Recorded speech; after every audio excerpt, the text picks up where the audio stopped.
Name, LassieAge, 5 years old, breed, Poodle, miniature, mixed color, white personality. Hey there.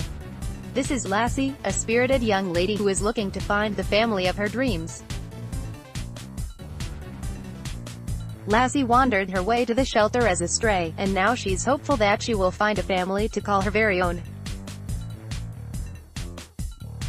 Lassie loves to be around people, and she hasn't disliked anyone yet.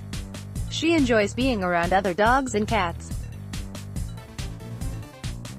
So, she might be an easy fit into any home. Pet of the Week is submitted in advance by the Humane Society of Marathon County. Pets featured might have been adopted already, but other animals are available.